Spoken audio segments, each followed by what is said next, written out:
All right. Good evening, everyone. Welcome. So tonight we have a presentation on the art of companion planting. The reason I sort of put this up is I was having a lot of questions from people, especially with regards to different combinations on what certain plants can do. So I thought I'd put this together just to give people a bit more of an idea of what to consider when we're looking at creating a polyculture, but within that polyculture in our garden, how there's relationships that can happen between different plants. So I'm just going to open up the presentation and we'll start the evening. All right. All right. So tonight is about the art of companion planting, as I said. And there's really a lot to this. So I've tried to narrow down as much as I can. So getting down to some key points, because this presentation is only for about an hour. And then the little bit of Q&A at the end. But that being said, don't be afraid if you've got a question to please just ask and come through. And that way we can keep the conversation moving and live at the same time. Before we begin, I'd like to acknowledge the First Nations people and the elders past, present, and emerging, and sort of understanding that this land was never, sovereignty was never ceded, and that, you know, we are all learning and going on this journey together, and that I can only hope that from the lessons that have been coming up from the past, especially, tying into tonight's subject with regards to plants and healing the land and using natives to do so, that we can all build this resilient, regenerative and abundant future. So moving forward in that space. So looking at this, the big question, what is companion planting? So, getting down to it, a companion planting is an establishment of two or more plants. All right. And in close proximity that doesn't necessarily have to, have some cultural benefit that results in higher yields in some form. So, anything more than one plant. So if you only got one thing, it's a monoculture. If you got more than that, you can have it starts getting into the idea of companion planting. Plants behave different in climatic zones, and I know there's a lot of lists out there with regards to positives and negatives of different plants, but the big thing to understand is that plants behave differently in different climatic zones. And so, the way they behave in a cool temperate climate is very different to the way they behave in a subtropical climate. And so it can get a bit tricky when we're starting to pull from these larger lists that are out there. But first off, just understanding that a companion is an establishment of two or more plants. That's getting down to its core. And we start to group plants which grow well together to provide multiple benefits. All right. So you start with two, and then ultimately you start building out from that. So that generally is at its core is what companion planting is all about. The origins of companion planting. So, there's a lot of information out there and it's been around for a very, very long time. So, traditional recommendation used by gardeners have evolved from interesting combination of historical observation. So a lot of combination with regards to that observation, tying into that first design principle of permaculture, observe and interact. Also, there's a level of horticultural science in there. So, of course, there's a lot of science with regards to how it works together and different combinations and what certain plants do. Some are quite friendly, others are quite narcissistic and they like being on their own. But understanding these different combinations means that we can maximize the benefit of what we're getting out of our garden and getting the benefit not just in the soil, on the soil, but also with regards to that insect species around it. We're actually creating habitat for biology and for insects and local fauna as well. And there's a couple of few unconventional sources out there as well. So, some of them you've got to take with a grain of salt. But realistically, I always say to people, if you're getting into companion planting and really wanting to try this stuff, just experiment with it. Because, like I said, every site is different, every climate is different, and one plant is going to behave very different in one climatic zone or one site compared to another. And there is a lot of science out there with regards to trap plants and propelling plants, and it's all part of those combinations. But sometimes they don't always work, and there could be cultural factors that come into play, and that's where that observation comes in.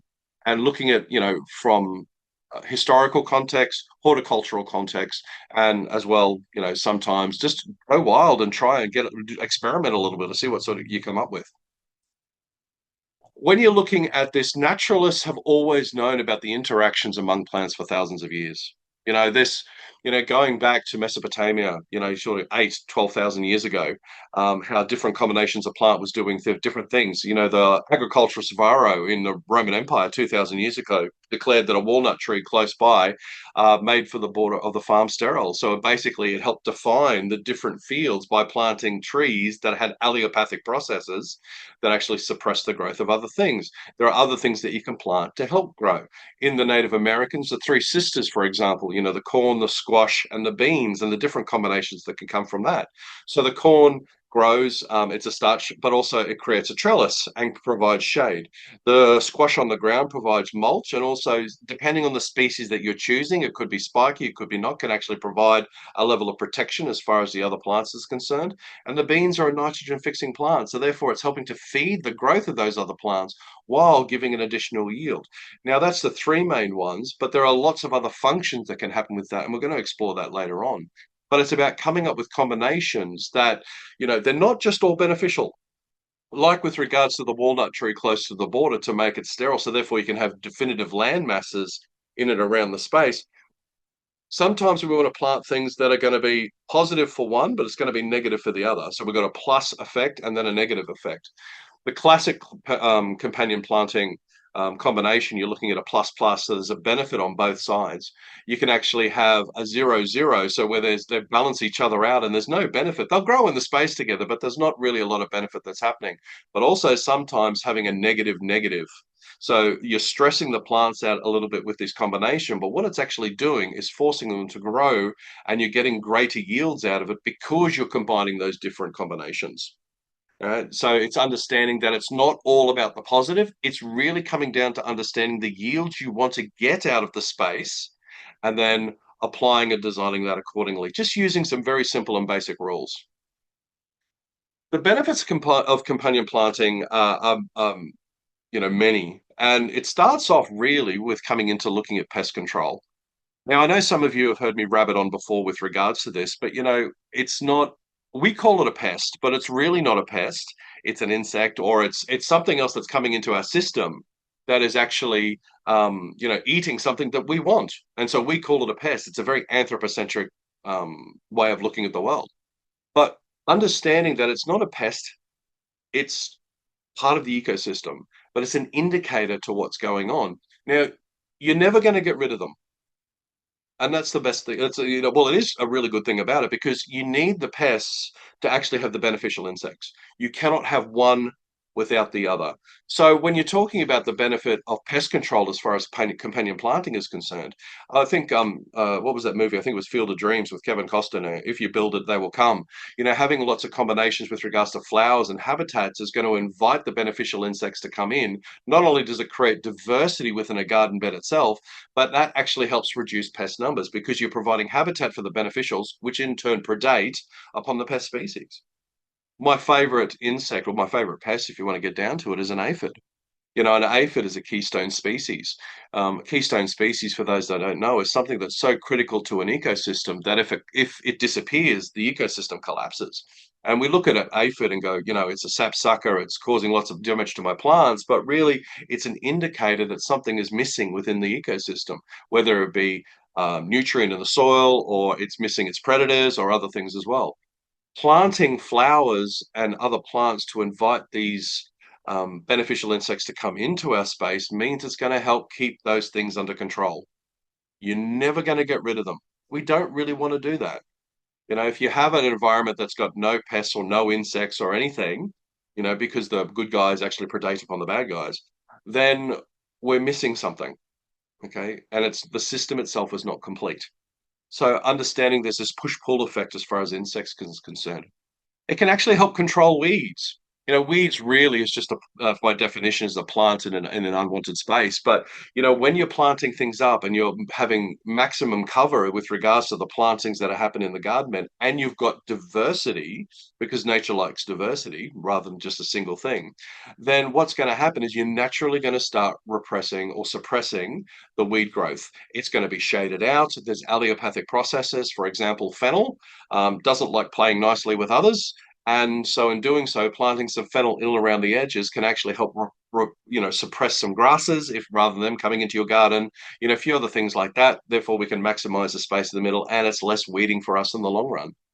Planting it up with not just a lot of vegetables, but also flowers within the garden, again, part of that pest control, also means that it's shaded out and it's actually shading out the seed growth. So it's not getting the sunlight. So we're having less issues. Another way of being able to look at it when you're looking at these different combinations is that when you've got such a dense planting happening that it's actually got the pest control and it's helping to control the weeds, it's actually holding on to more moisture.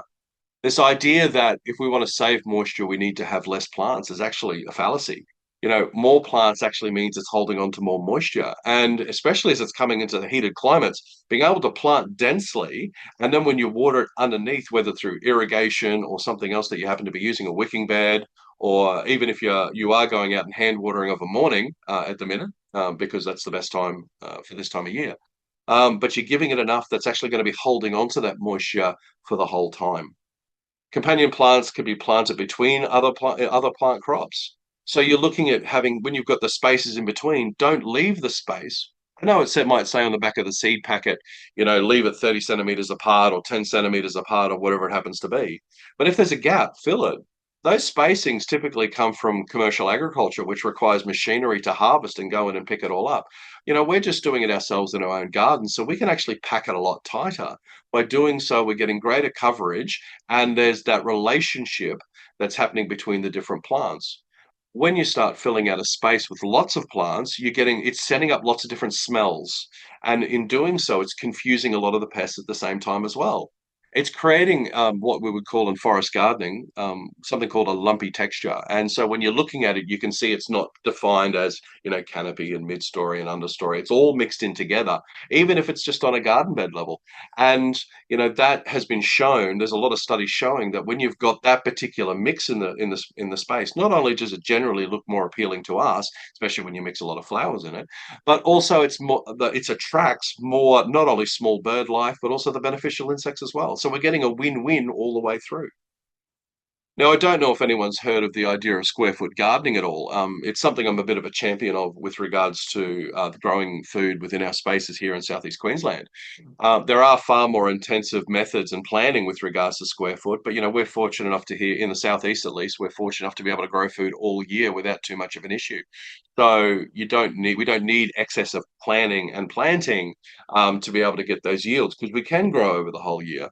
But using the concept of square foot gardening, now square foot gardening basically is how many plants of a particular variety can you fit within a 30 centimeter by 30 centimeter square. And when you divide your beds up, it's actually really interesting how much you can actually fit into a garden bed when you do so. Now, if you put something different, keep it simple. If you put something different in every square foot of that garden, every 30 centimeter square, you are naturally starting to create a type of companion planting. You are mixing up the species, you're creating a biodiverse environment, and that's going to give you nothing but benefit. And that's where I'm saying, rather than think about having specific combinations, and yes, some combinations are better than others, but really we have to think about diversity, a diversity of plant life. Now, I don't know if anyone's done this in their own garden, but they may have allowed a little bit to go a bit fallow where the weeds have grown and it's gotten really thick, and we start complaining because we got to get in there and clean it up.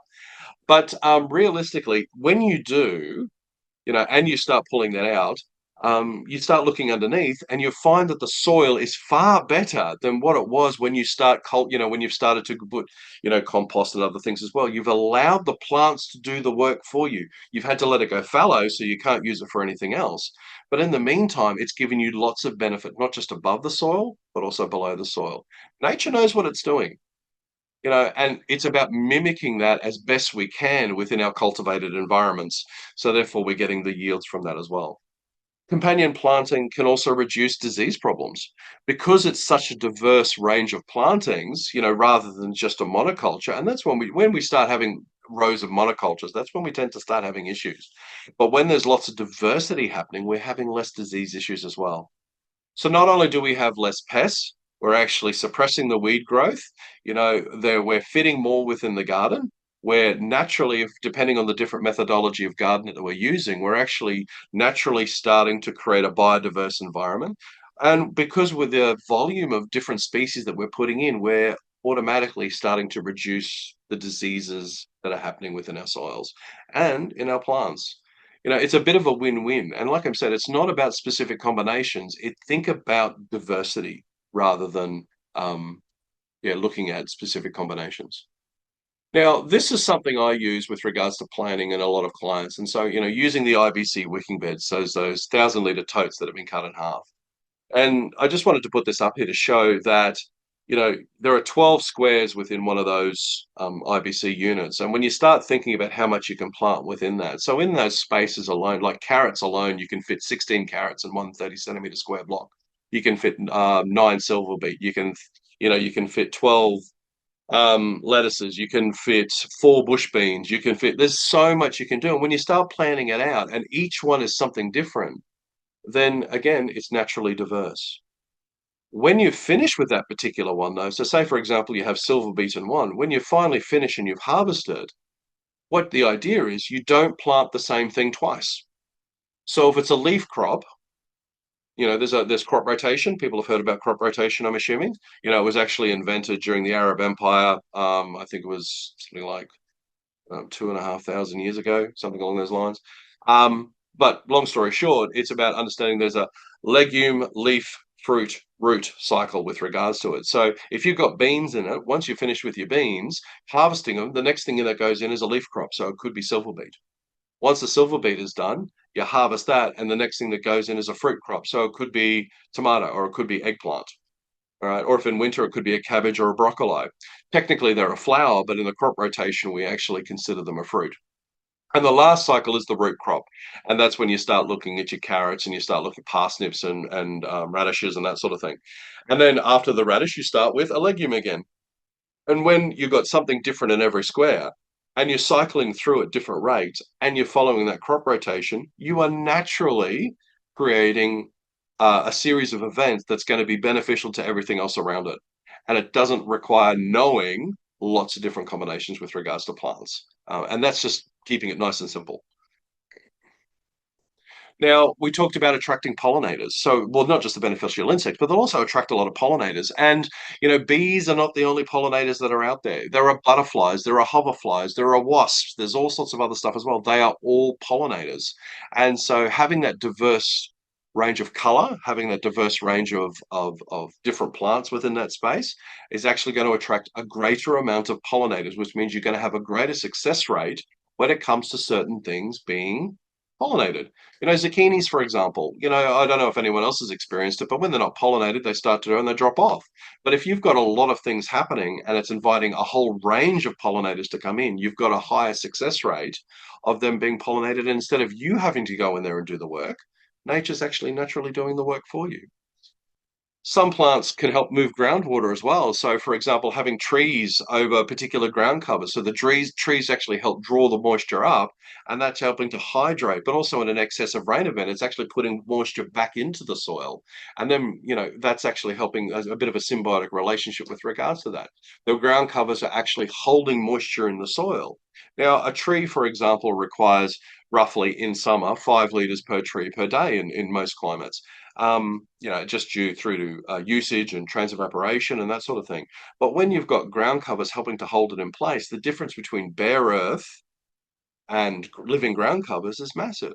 Even if you're providing mulch yourself, so you're adding mulch to the equation, so it's a dead mulch, whether it be sugarcane or bush mulch or something else. What you're actually doing, you've committed, once you've done it, you're actually committing to do it again and again. Shifting it to a living ground cover means that it's actually naturally doing the work for you. But those things can also be beneficial. It's holding moisture in place. It's actually can provide um, bring in a lot of pollinators and the beneficial insects as well, depending what you're planting. And, one, for example, that I see common these days is, trees and planting mint underneath it because mint goes rank. But, that being said, when you're walking on it, you're actually getting that smell and that benefit at the same time.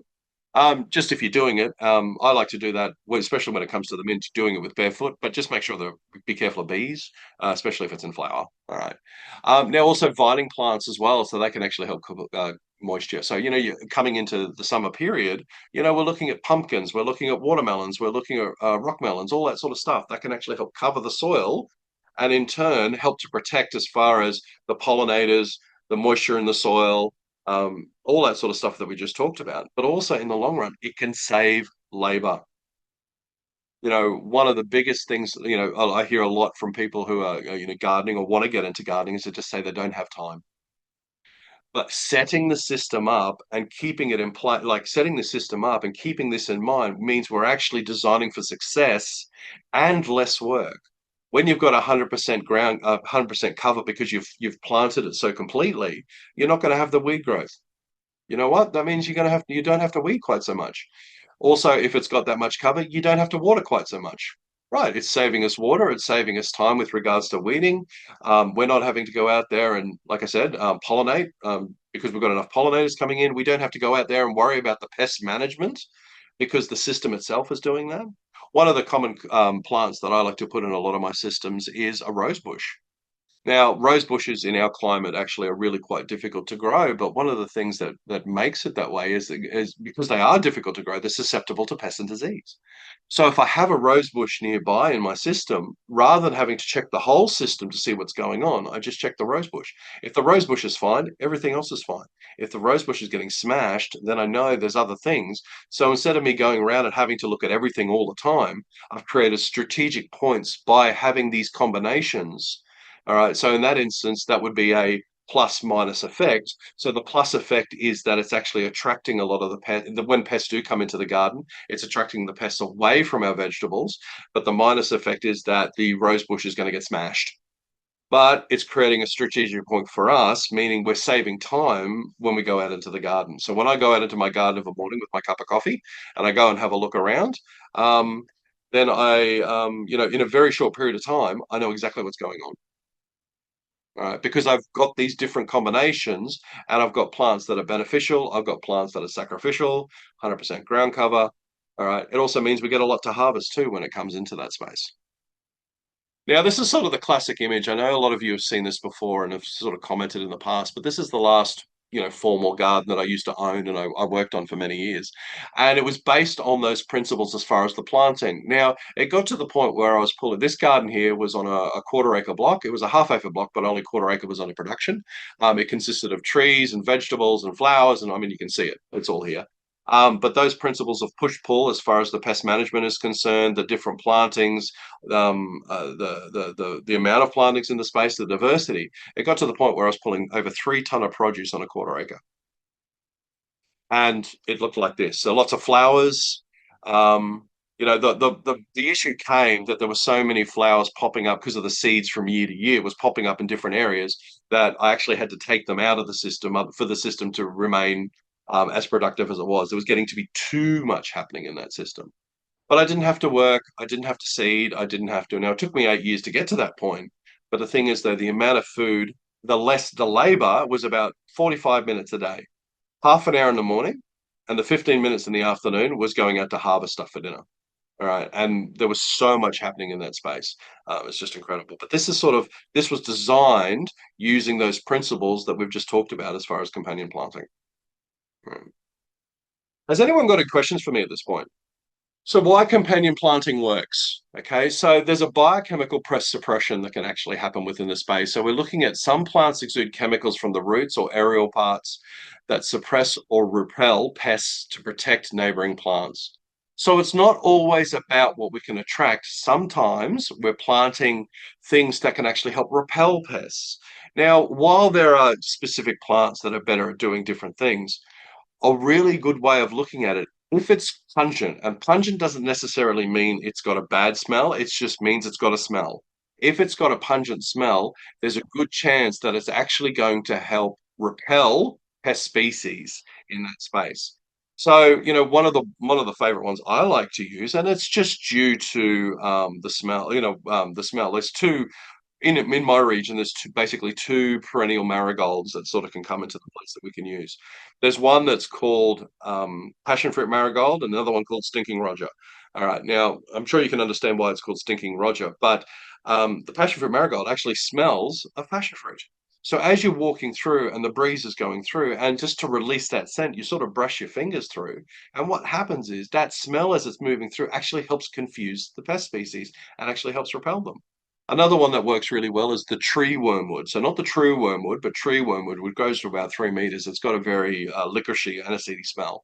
But possums, for example, do not like it at all. So, one of the a good way of being able to do it is if you've got a possum problem. Well, it's not really a possum problem. We moved into their environment. They didn't move into our environment.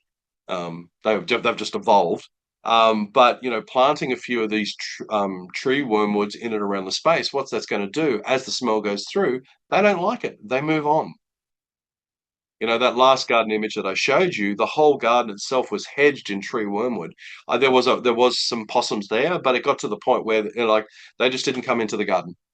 All right, they just moved on because it was just so uncomfortable for them to look at that.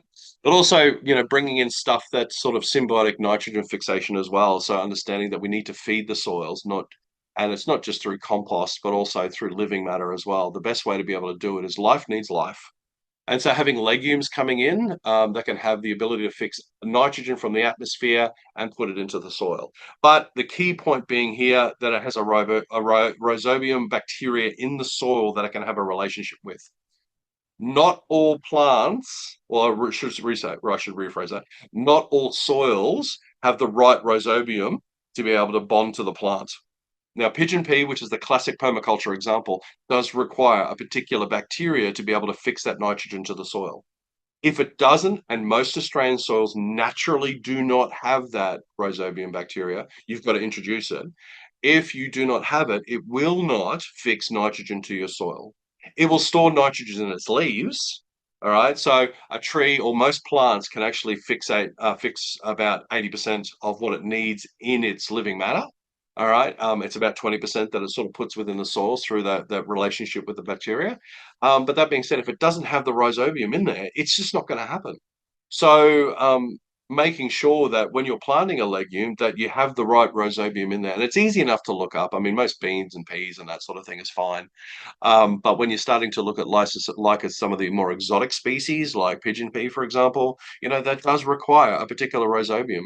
When you're buying a plant, if you're buying a plant, ask, has it been inoculated? And if the people that are looking at you strangely, then there's probably a good chance that it hasn't been. So therefore, it hasn't got that rhizobium within the soil profile. It's easy enough to purchase. You just got to ask around. Most produce shops, I find, do have the common one that most people that you can get to introduce. But it's just understanding that you need to have that at the same time to get the benefit of those biochemical reactions. Okay. Now, adjoining plants can crowd out weeds. We talked about that before. So it deprives the weeds of sun and other resources as well. So therefore, it's not being able to take hold. Now, people like different combinations. And so what I've got here is just some things, some very, very simple things that people can just look at the list and go through. Now, like I said, you will be getting a copy of this recording, so it will be on there. So, for example, if you want to repel ants, onions, tansy, anything in the mint family actually works really, really well. Okay. Now, remember, it's to repel, not to stop. If the insects or the pests are hungry enough, just like we are, like if we're uncomfortable but we want it, we push through. Okay, they're exactly the same. But when you start looking at a predator-prey relationship, having plants that can invite the beneficial insects to come in and plants that can actually help repel, you're planting a diverse and a range of biodiversity within those gardens, you're actually getting a lot bigger or a lot higher chance of not having the issues rather than just relying on one thing. Now with aphids, chives, garlic or garlic chives as well is another one. Marigolds, anything in the mint family, dried and crushed chrysanthemums actually work really well. Coriander, onions, and oregano. Right, they're really good ones to actually come in. And again, if you really sort of go through and so crush those plants and smell them, and you'll get that, like I said, pungent plants, and that's where it sort of comes into it. Cabbage, for example, cabbage moths, rosemary, sage, and thyme, really common ones, but having them close by means we're going to have less issues as far as cabbage moth is concerned. The cabbage worms that get into it, tomatoes and celery, right, coming into the place, that actually helps with regards to the repelling of it. When you're looking at carrot flies, leeks, sages, rosemary, marigolds, nasturtiums, and flax. They're having them nearby is actually going to be able to make a difference. Potato beetles, cucumber. Like I said, it doesn't stop it. It helps. You're looking at beetles, so nasturtiums, radishes, and tansy. Now, just think of the smell of a nasturtium. All right. Again, it's that pungent. Same with the radish. Flea beetles, which is a big problem in some areas. So planting catnip, garlic, and another one to add to that is potentially garlic chives because it's all related. They have that ability to be able to repel just due to the smell. And sometimes the fumigation properties that they're actually releasing in the soil because of the type of plant that it is. Flies, basil and tansy. And it's not with those ones, it's not just about planting them, it's about releasing the oils inside of them. All right. So planting them and it's like, oh, it's not having any effect. Start crushing it and watch what happens. Releasing the smell. So that can actually have something to help out. So leaf hoppers is a big one. So dried and crushed chrysanthemum flowers again, just in and around the garden. And chrysanthemums are great. I mean, it adds a level of beauty to the garden as well, but it's also part of the Asteraceae family, which is bringing in a lot of beneficial insects at the same time. So it can actually be of huge benefit, not just for the garden, but also I like to say, beauty for the soul. It's inviting us to come in to buy plant these things, and we're getting other benefits from it as well. Mosquitoes, again, basil, garlic, geraniums, so the citronella one. But again, you've got to release the oils for that to happen. You just don't plant it and it naturally happens. But that being said, if you plant in like a bit of a pond of some sort, a raised pond, so cane toads, for those that live in environments that got lots of cane toads, at least 40 centimeters off the ground, and you put in reeds and stuff, what you're doing is creating habitat to invite in dragonflies. One dragonfly will actually eat approximately 100 mosquitoes a day. The larvae of dragonfly, which will lay within the reeds in that sort of that pond, actually eat the larvae of mosquitoes. So again, that's a relationship. It's a companion relationship that we can have within our gardens. So it's actually helping to diminish things that we're really uncomfortable with. I have at the back of here, it's just an old bathtub sitting in the corner, and it's got some papyrus-like reeds in there. And during the summer periods, I'll end up with about 30 to 40 dragonflies running around the garden. And when you start thinking about it, if it's 100 mosquitoes a day, you're looking about anywhere between 3 and 4,000 mosquitoes. That's a lot. It's not going to get them all, because when you're looking at it's a food source, they're not going to eat their entire food source, so the species diminishes. But it all helps and adds to the equation. Onion flies. Planting. There's a great relationship between onions and carrots. Okay, so one of the combinations I like to put in my garden is I use lettuce seeds, onion seeds, and carrot seeds. I put them in a bowl and I mix them together, and I add some coarse river sand, for example. I mix it up and I go and I put them in, create little furrows in the ground and I put it in. Now, because it's a combination of the four different things, the coarse river sand, the carrot seed, the onion seed, and the lettuce, what's happening is you're getting a nice spread. So you're less likely to have to thin. When I do it, I don't thin. Sometimes my carrots are a little funky. I don't care, but I'm getting maximum yields out of it. Now, because the onions and the carrots are a root crop, they don't like too much nutrient in the soil. Okay. But a lettuce, on the other hand, is a quick grower. It will suck up any excess nitrogen that will actually cause the carrots and the onions to go a little bit funky. And it grows quickly, creating a nice shaded environment, allowing the carrot and the onion seeds to grow. And then you can harvest the lettuce, and then that opens up the space even more for the carrots and onions. But the onion can be predated upon by a thing called an onion fly, and a carrot can be predated on by a carrot fly. But when you combine the two together, they repel each other's pests. So you're growing a lot more in the space. You're getting maximum benefit by doing so. Okay, and you're having less pest pressures overall. And tomato worms, just having borage nearby. I know here in my particular region, it's getting too hot. Borage has really started. Doesn't like this sudden heat, like I said, 33 degrees today.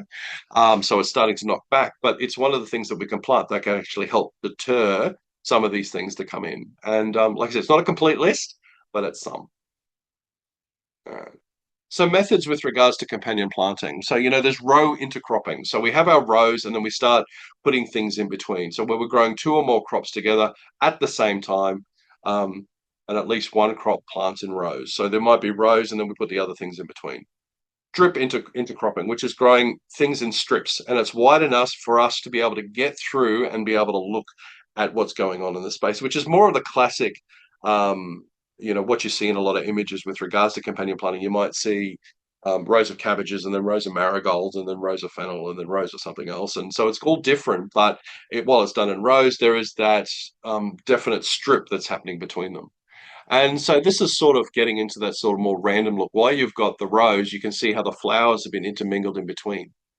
There is some space, but for most part, it's actually, it's more like 90% ground cover. So, you're not really having to mulch. And as I've said previously in the past, in previous presentations, for those that have been, that the one of the biggest ongoing expenses you're going to have with your garden is mulch. It's a constant purchase that you need to bring in.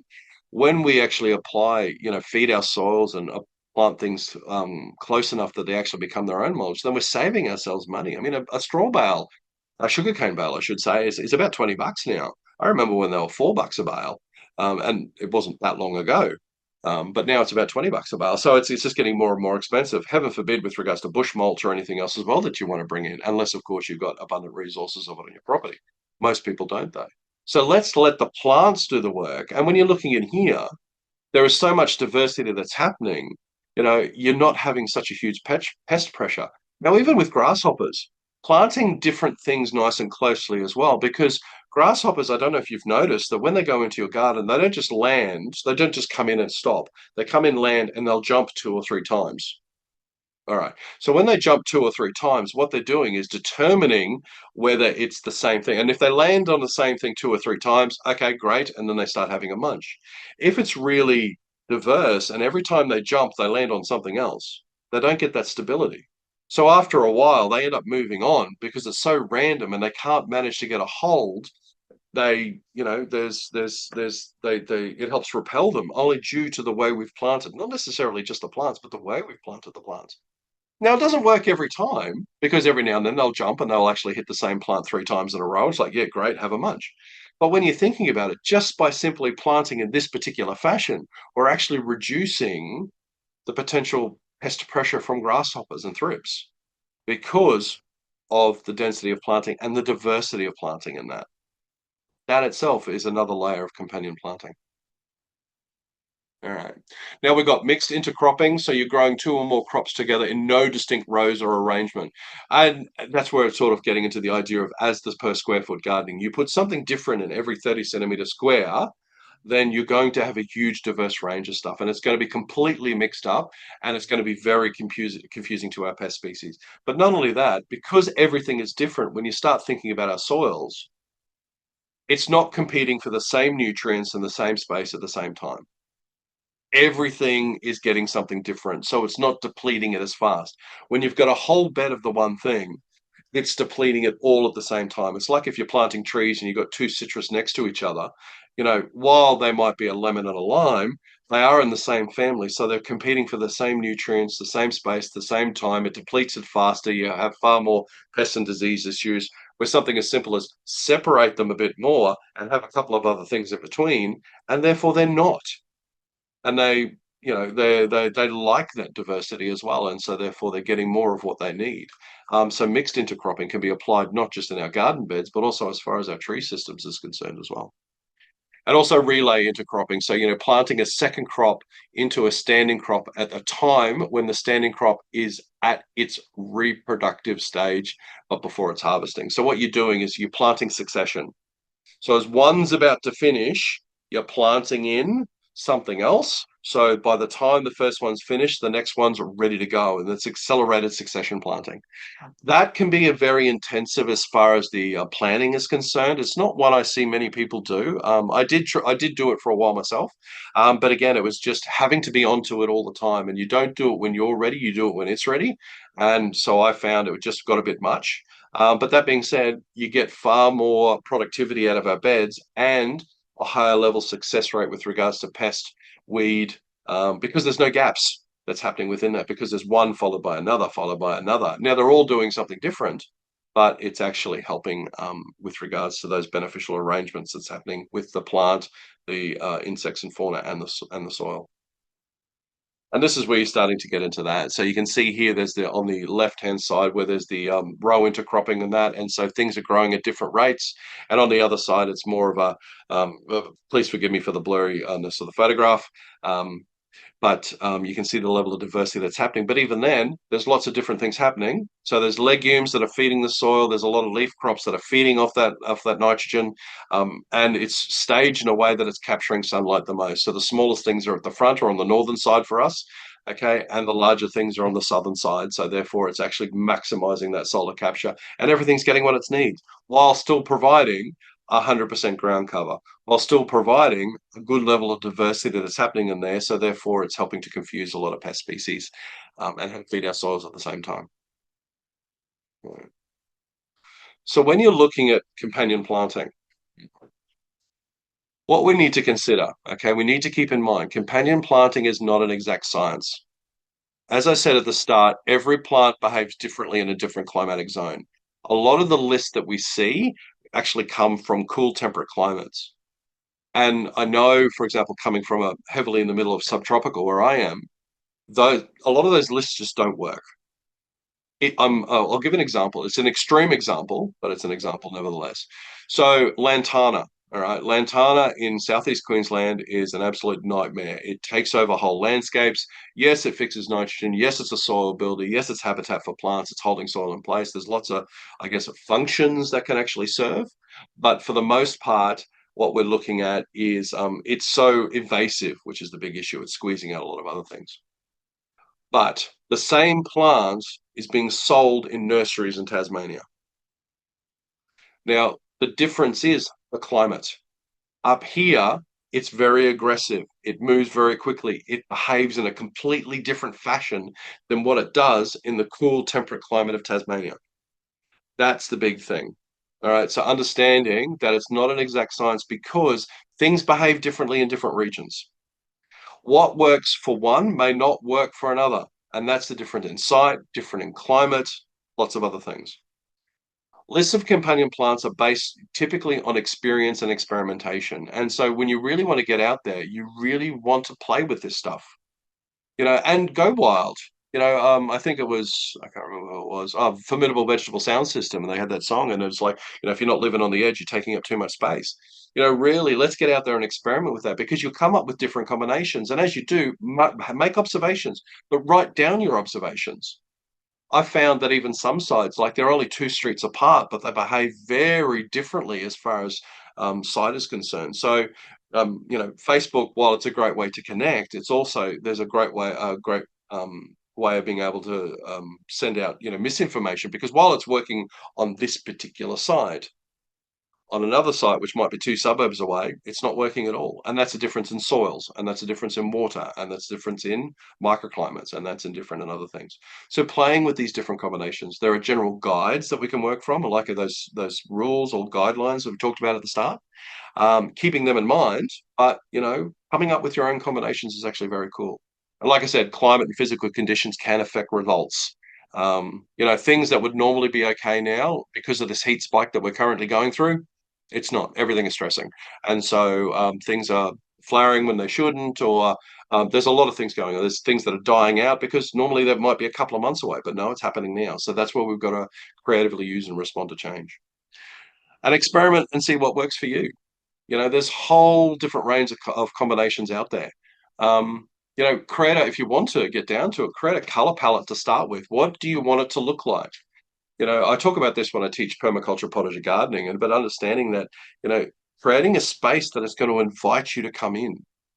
And when you start picking your flowers, then you start having a look at that. It's well, actually, if that, a marigold, not just a marigold, but it could be lavender, it could be a sage, it could be a salvia, it could be anything. But then having a deeper look, it's like, well, what's that going to attract? What's that habitat for? What's that going to repel? My children will never understand the pain of index cards. I mean, honestly, Google is everywhere, and so or whichever one you choose to use. But putting it into a search engine and then having a look, there's a massive amount of information that can come up. Or you could dive down that YouTube rabbit hole where you go in for 3 minutes and come out 4 hours later on some conspiracy theorist channel. But really, if you're going to do that, have a look to see where the article was written. Is that climate the same as yours? If it's not, there's a good chance to ignore it. If you're watching a YouTube channel and they're talking about different combinations or different gardening styles, just have a quick look. Where are they based?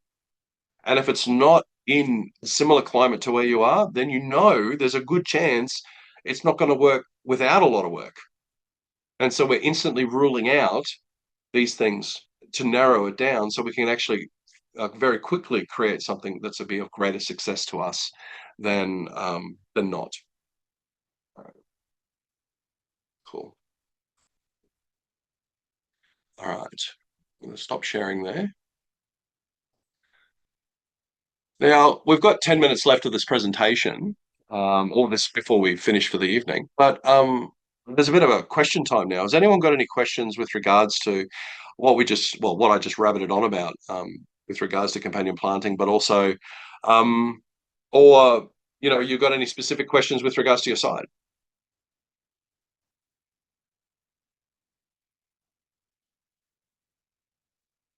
Anybody?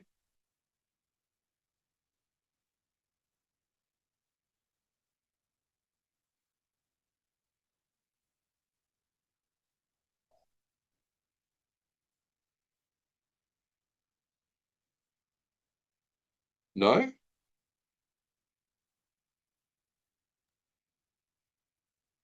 Mum has a question, but it doesn't have to do with companion planning so much. Okay. All right. Well, what is it, Rhiannon? She wants to know if Actigrow is good for camellias. Okay, I'm assuming you're talking about the liquid fertilizer?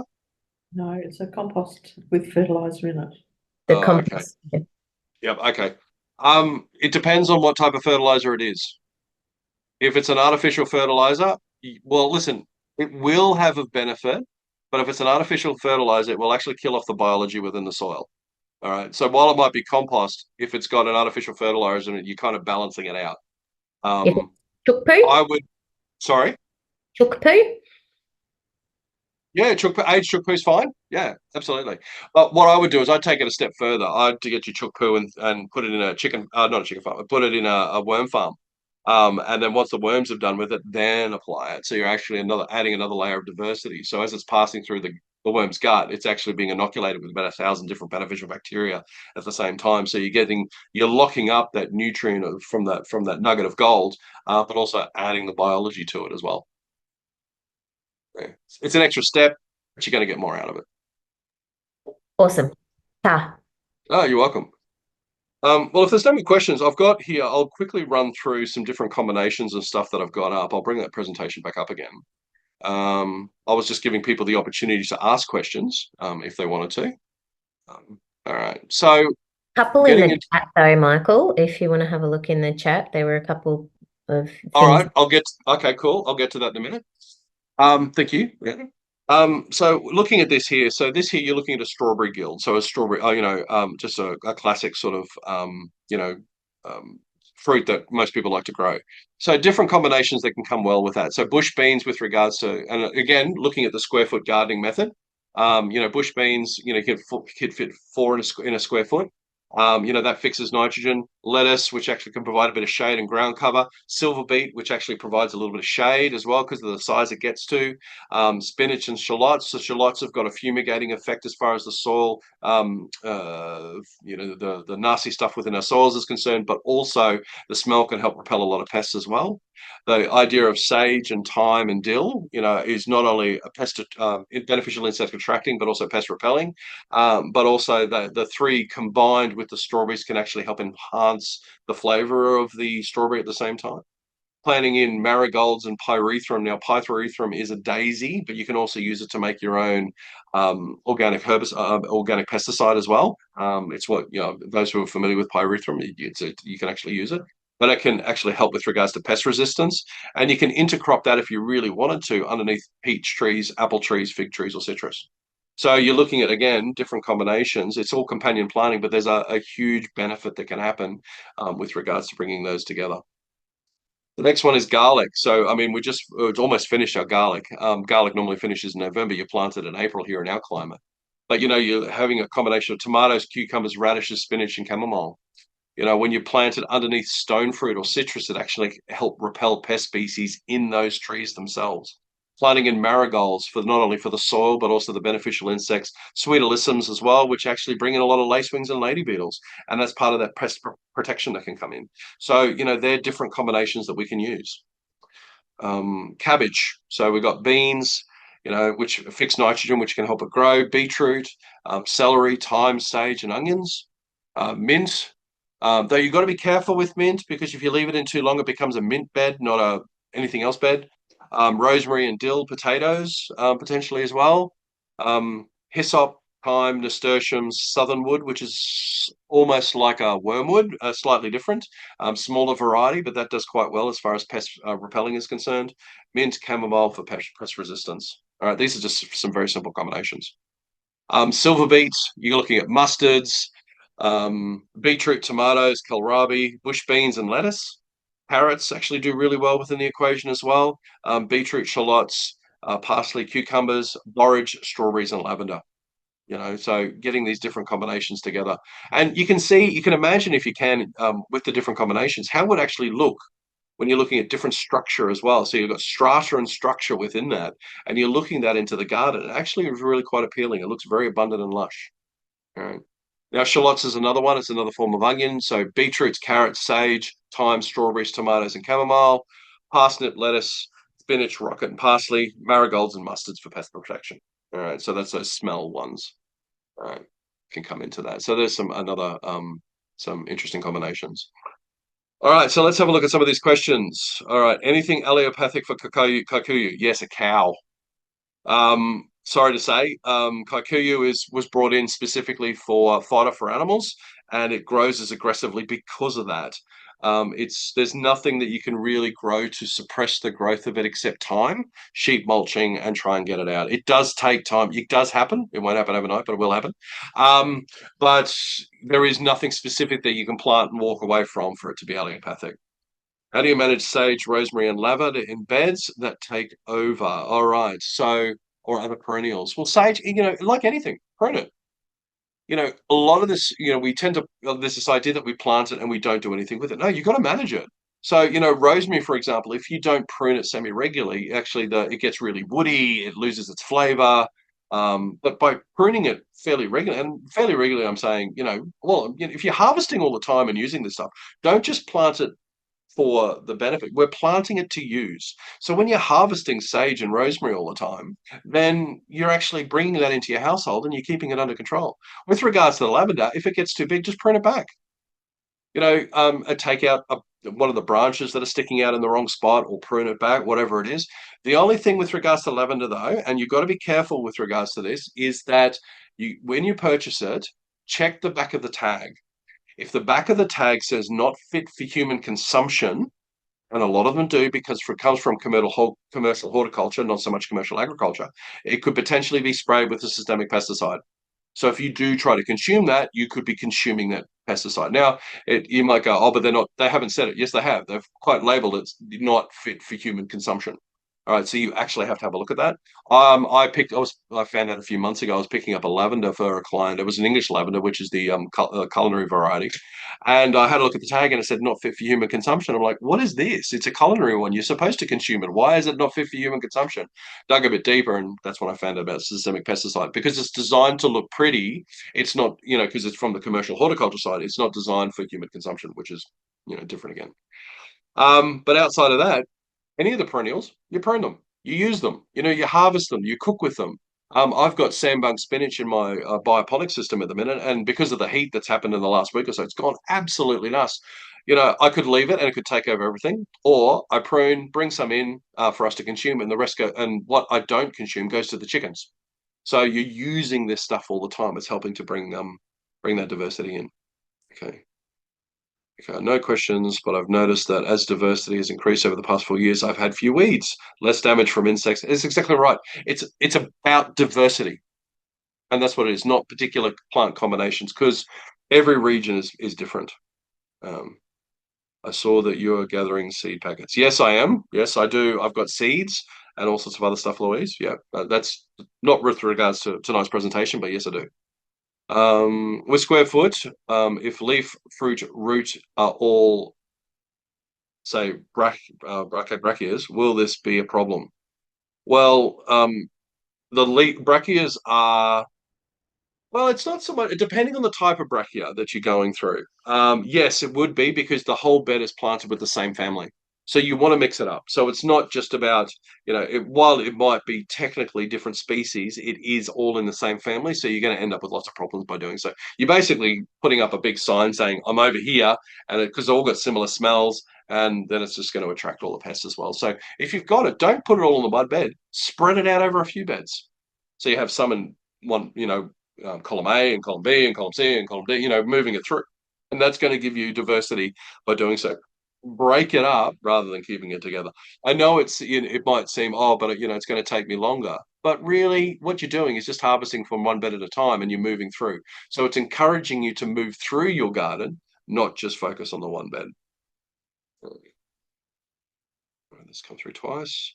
Would love to hear where to source seedlings that suit our particular spaces other than Bunnings. All right. Really look at small suppliers. There are some, for example, some seed swap groups that are around. Some swap groups actually have seeds. Um, I know some libraries now actually holding onto some seeds and they're using it and they're booking it out like a library book, and you take it home and you plant it, you grow it, you save some of the seeds and you put it back into the library. So what it's doing is helping to increase that diversity in a space. Try and find people locally who are sourcing their seeds locally and either sell it and or trade it. In South Queensland, unfortunately, Green Harvest closed its door. They were brilliant. But they retired, and fair enough. After 30 years, they wanted to do that. But there are a couple of others. Eden Seeds, Green Patch is another one that's popped up. Well, I've only noticed recently. They've been around for a while, but I personally haven't had much experience with their seeds. But have a look around. And also talk to your neighbours. So if you've got something and they've got something, you might be able to swap and get greater diversity with regards to that. Okay. Okay. Lots of information. Thank you. You're welcome. Mine are getting eaten at the moment. Not much left. I think grasshoppers larvae are very hungry. Yes, they are. But also, you got to remember the problems with the grasshoppers. It's not just the combination of the plantings, but also our own cultural behaviors. So, we tend to clean up, a lot of people, not we, a lot of people tend to clean up a lot of leaves that are lying on the ground, so therefore, where the grasshopper, well, what happens is the grasshoppers will go in and lay their eggs. And with the leaves there, birds will come in and scratch through it and whatever else and find the larvae and eat them. But when you clean it all up, they can't find that. And so there's this bigger issue as well. And for the minute, there's a lot coming in from the west because it's getting quite dry. Even though there's been a lot of rainfall across the coastline here, especially in my region, when you go an hour and a half west, there's nothing. All right, you drop a match, it's all going to come on fire. And so all the birds and insects, they're moving in because they're looking for food. They're migrating, just like we do when as a species when we starve. But having netting, potential netting, different combinations of plants, diversity, that's going to help in the long run. And it takes time. There is no instant fix to it. Kale, what goes well with it? But consider it like kale is a leaf crop. So, consider it something similar to the likes of a silver beet or a cabbage or that sort of thing. So, when they're similar, use similar combinations. Don't feel that every plant's got to have something different. You could have come up with a combination when you're doing your own experimenting and find actually this combination works really well with most plants. And what it does is helps reduce, as long as you've got a diverse range of stuff, you could have 8 different things in a bed. You know what? That's regardless if it's 8 different things in the same 8 things in every bed. You know what? You still got 8 things in every bed. It doesn't have to be 20 different things over 3 beds or 4 beds. You grow what you eat. Not just try and experiment with a couple of different things, but grow what you eat, and you're going to get the benefit out of it. The big problem with regards to pests is that when we leave it in too long, you harvest it when it's ready, not when you are.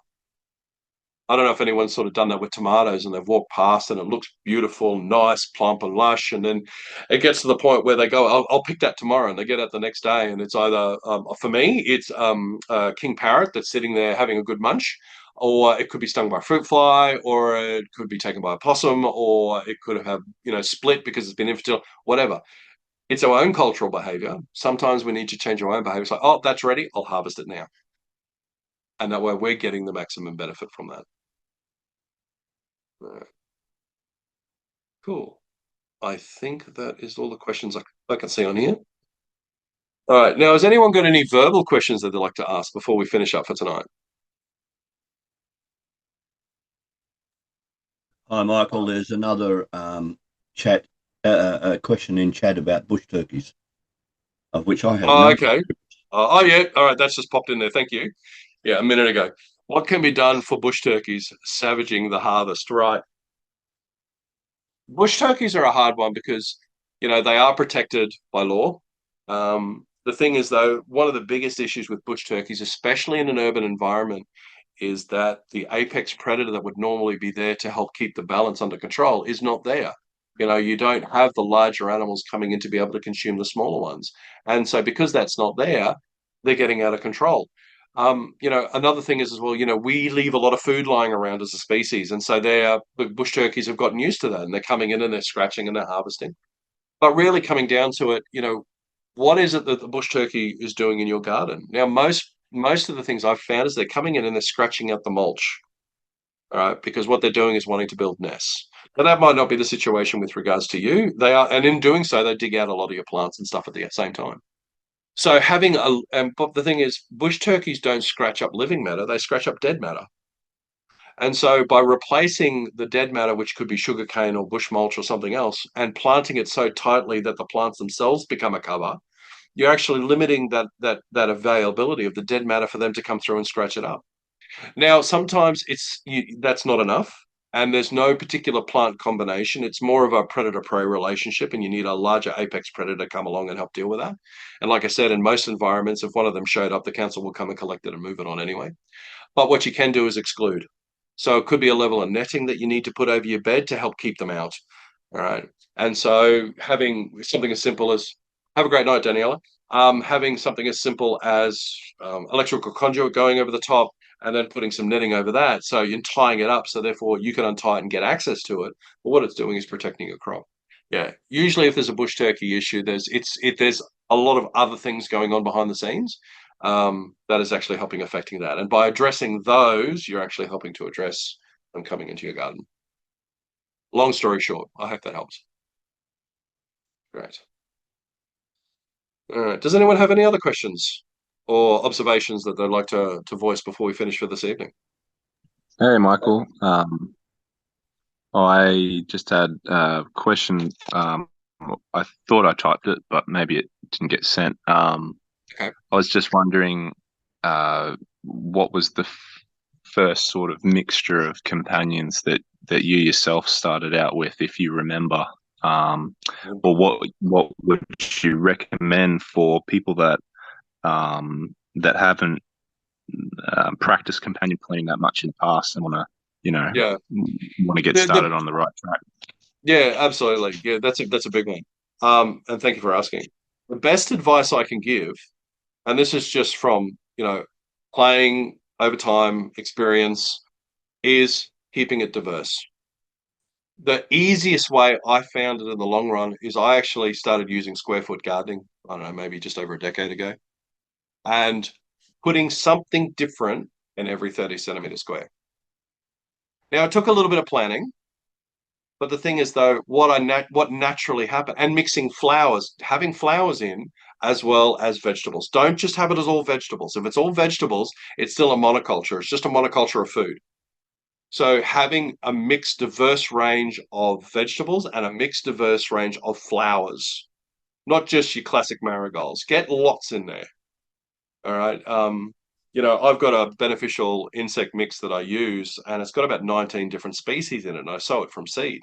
And I spread that sort of around. And there's, like I said, 19 different plants that sort of pop up in that space, as well as the vegetables. And that's bringing in a lot of diversity as far as soil, plant, and fauna and insect life is concerned. So the easiest option, just keep it diverse. And try and don't just rely on one or two things. Choose 5 or 6 different flowers if you want to, and then choose 5 or 6 different vegetables. And you get what I'm saying, Matthew? Yeah, definitely. Yeah. Definitely. Yeah. Rather than relying on particular combinations, And because the biggest thing is like I've like over the last decade working on 700 odd sites or whatever it happens to be. Every site is different. And what worked on that site is not working on that site, even if it's the same bioregion. I've just found over time that you've got to, just play with this stuff and keep it diverse, and that's when the magic naturally happens. If you really want to explore what's going to go on your Yep. site, allow the weeds to grow. Don't weed it. Don't plant in it. Just let what's naturally in the seed bank grow, and then start identifying the different species and observe and let them grow, and then see how that's interacting with the soil. And you'll actually get a lot of information, because the stuff that will grow, like what we call weeds, it'll grow really easily without any work, without any effort. Something that's the type of gardening we're looking for. All right. Now, go back to whatever the weed might be. You identify what it is, go back to the family. Within that family, there's lots of other plants that we can actually use, or we can consume, or it has other benefits. So what you're doing is mimicking what's naturally happening in your seed bank anyway. And then sewing it up with the varieties that you want, and then allowing them to thrive. Does that make sense, Matt? Yeah, thank you. Yeah, no, you're welcome. Yeah, it's really reading the landscape. And then, it's like, well, I don't want that one, but what in that family will give us the benefit that we want? Yeah. Cool. You're welcome, Cheryl. Thank you. And thanks, Maxine. Any other questions before we finish up for tonight?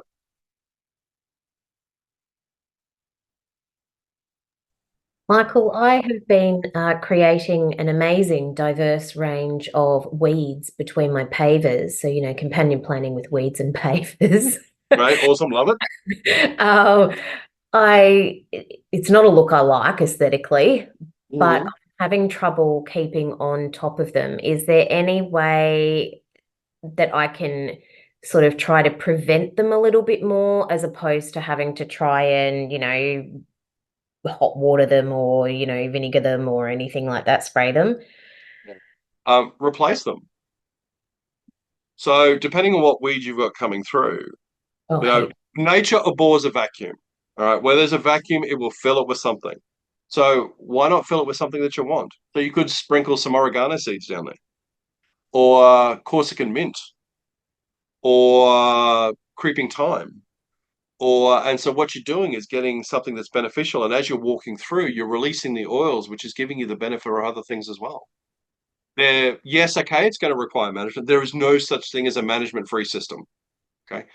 But if you don't want those weeds, something is going to grow there. So nothing short of, either filling it completely so there's no gaps, but if you want to do it using plants and companion planting, look at some of these varieties, like I said, oregano and creeping thyme and Corsican mint and that sort of stuff, and allowing them to germinate in the pavers. And then as you're walking on them, it's releasing the oils, it's habitat for small beneficial hoverflies and other stuff as well. And in turn, you're getting the benefit for your larger system. Okay. You may not like that look. If you don't, I'm sorry, I apologize. But when you're looking, if you don't fill it with something, nature's going to fill it. That's just Yeah. reality. Okay. So in anything short of exclusion, then you choose the species that you want to go in there. Okay. All right. Cool. Thank you. Regarding weeds, can you recommend any for shade? I'd love herb cover instead. Listen, most of our herbs are shade tolerant. They will handle a level of tolerance as far as that shade is concerned. So, if you've got things growing through, then pull them out and replace them with some herbs and see how it goes. If you leave it blank, like I just said, nature abhors a vacuum. If you leave it blank, nature will fill it.